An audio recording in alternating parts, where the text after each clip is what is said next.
तो दोस्तों चलिए आज हम बताते हैं आपको दशमलव का जोड़ है जो कैसे किया जाता है। दशमलव जिसमें लगा हुआ होता है उन सवालों को हम कैसे करते हैं, कैसे उन्हें करते हैं और किस जगह पर हम दशमलव लगाते हैं। ठीक है ना दोस्तों। तो यहाँ पर सिंपल दशमलव एक संख्या है दशमलव के बाद, और यहाँ पर दो हैं, और यहाँ पर देखिए यहाँ पर एक और यहाँ पर दो।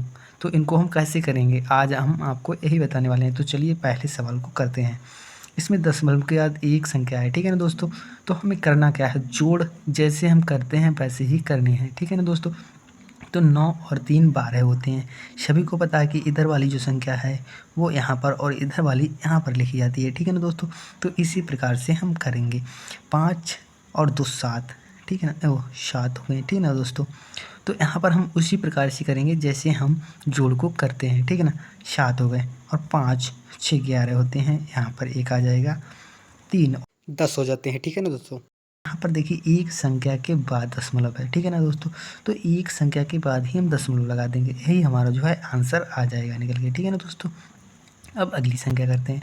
तो यहाँ पर देखो 2 है, तो 2 के बाद है, चलो हम वैसे प्लस कर लेते हैं कि कैसे जोड़ किया जाता है, ठीक है ना दोस्तों। तो चलिए जोड़ ही कर लेते हैं। 2 और 5 7 होते हैं, ठीक है ना दोस्तों। 7 3 और 3 6 होते हैं, ठीक है ना दोस्तों। 7 और 4 कितने होते हैं, 7 और 4 11 होते हैं। तो 11 का 1 हासिल का 1, 11 1 12, 12 की 2 और हासिल का 1, ठीक है ना दोस्तों। 3 और 3 6 यहाँ पर आ गए, ठीक है ना। यहाँ पर देखिए दो संख्या हैं और यहाँ पर भी दो संख्या है, तो दो संख्या के बाद हम दशमलव लगा देंगे, यही जो है हमारा आंसर निकल आएगा। यह है हमारा आंसर निकल आया, ठीक है ना दोस्तों। हम इस सवाल को करते हैं। इस सवाल को कैसे करेंगे, ठीक है ना दोस्तों। यहाँ पर देखिए मुझे यहाँ पर एक भी संख्या नहीं दिख रही, यहाँ पर संख्या दिख रही है।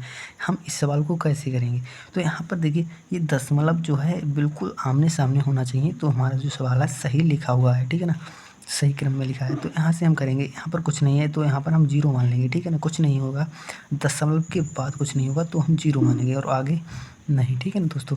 तो यहाँ पर हम 7 के वैसे ही 7 लिख देंगे, और यहाँ पर 10 हो जाएंगे, तो यहाँ पर 1 और यहाँ पर 1 आ जाएगा, यहाँ पर 0 आ जाएंगे, ठीक है ना दोस्तों। 4 और 1 5 हो जाएंगे, ठीक है ना दोस्तों। तो यहाँ पर 5 लिख देंगे। 6 और 3 11 होते हैं, यहाँ से यहाँ पर आ जाएगा, 18 हो जाएंगे, तो 18 को वैसे ही निकलेंगे। तो यहाँ पर देखिए हमारे पास एक संख्या यहाँ पर थी, दो संख्या यहाँ पर ज़्यादा, कौन सी संख्या है, दो संख्या ज़्यादा है, ठीक है ना, यह वाली संख्या। तो दो संख्या के बाद मैं लगा दूंगा एक जो है दशमलव लगा दूंगा, ठीक है ना। उसी प्रकार से अब इस सवाल को कैसे करेंगे। इस सवाल में बहुत ही क्वेश्चन, क्योंकि दशमलव यहाँ पर है, यहाँ पर भी दो संख्या है, दशमलव यहाँ पर भी दो संख्या, ठीक है। पर आगे यहाँ पर देखिए यहाँ पर दो ही है, यहाँ पर तीन संख्या है, तो इनको हम कैसे लिखेंगे। तो हमेशा याद रखना कि दशमलव जो है आमने सामने होने चाहिए, तभी सवाल है जो सही से हो पाता है, ठीक है ना दोस्तों। तो यहाँ पर हम सही से लिख देते हैं कि दशमलव, जैसे कि यहाँ पर दशमलव तो यहाँ पर ही दशमलव होना चाहिए, और यहाँ पर देखिए 2 हैं, यहाँ पर 4 हैं, ये ठीक है, और यहाँ पर 7 हैं और 5 हैं नीचे देखिए यहाँ पर, ठीक है ना। इनको हमने इस क्रम में लिख दिया है।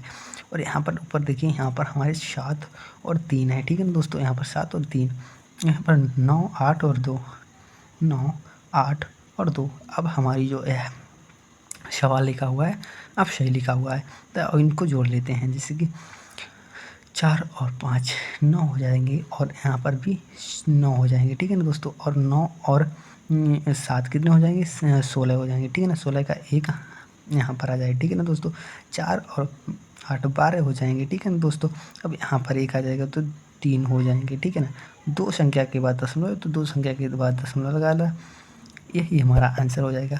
इस वीडियो को लाइक और चैनल को सब्सक्राइब जरूर कर लेना, ठीक है। थैंक यू दोस्तों।